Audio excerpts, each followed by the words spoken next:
staring at the 5 long ships that had surrounded their own. It dawned on him that the various birds they had seen had probably been wargs watching their progress. At least, some of them had been.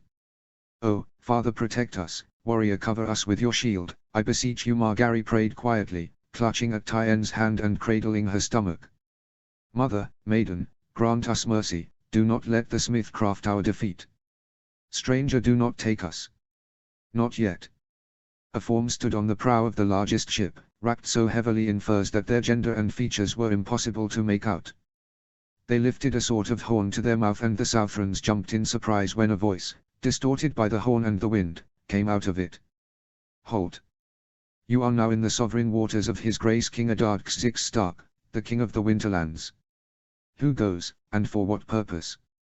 Oberyn looked to his nephew, who swallowed and stepped forward, opening his mouth to yell in reply. "Aegon VI, King of the Six Kingdoms," he called back, hastily correcting himself as he recalled how Oberyn had warned him not, under any circumstances, to claim he was the rightful King of the Winterlands.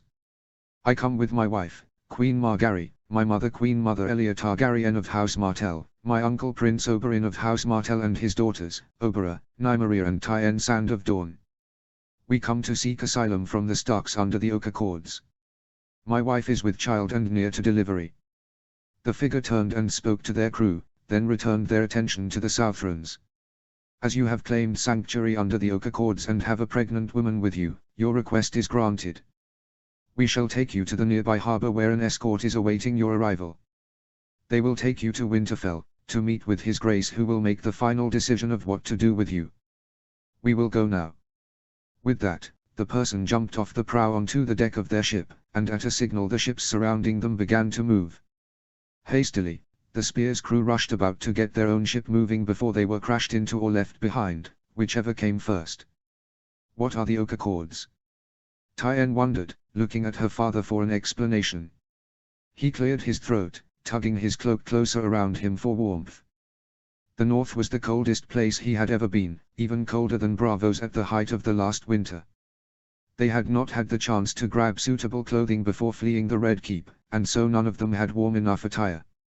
Margaery's lips were tinged blue, and Elia was shivering constantly despite the two of them having been given the warmest clothes to be found and several woolen blankets to be used as cloaks.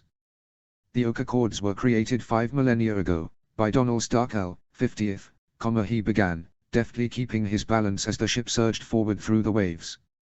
"I fear that the background that led to them being formed is unknown to me, however I am given to understand that they are basically a guarantee of shelter for any refugees who claim it, so long as those refugees are not criminals, do not attack any Winterlander, and have either a child, somebody injured, or a pregnant lady with them. And Egg, I know that I have said this before, but I must do so again, do not call yourself King of the Winterlands. Frankly, I think you need to simply accept that is a dream that will never come to reality. Even if you miraculously managed to conquer them, the people will never accept you as their king. They revere the Starks, and they despise the South. They would constantly rebel against you, and refuse to acknowledge the Targaryens as their lieges. The Starks will not agree to bend the knee either. Even when Daeron tried to get the Winterlands as he did Dorne, through marrying his granddaughter to Prince Artos Stark and having Prince Ila marry Princess Birena, it did not work. The Winterlands are very contemptuous of Maron's decision to bend the knee. They believe that by doing so, he spat on the sacrifices made by those who died. They may be open to an alliance if we go about it the right way, but never will they sacrifice their independence. Not after so many of their people gave their lives for it. They say that the North remembers, and I can assure you that 'tis true. You are not King of the 7 Kingdoms, Aegon, and you never will be. But if we play this right, you could still be the King of the 6 Kingdoms in truth. And the king who made peace with the Winterlands at that." They all looked at him with wide eyes, before Aegon swallowed and met his gaze as steadily as he could. "You have been more of a father to Rhaenys and I than father ever was, uncle," he murmured. "And never have you led me wrong. When I meet King Eddard, I will kneel before him and beseech his kingdom's forgiveness for the actions of my ancestors." Oberyn felt his expression soften, and he reached out to grab his nephew's shoulders and pull him into a tight hug. "I am proud of you, Aegon," he told his sister's son gruffly. "You will be a great king. I know it. Better than even your namesake the Conqueror or Daeron the Good himself."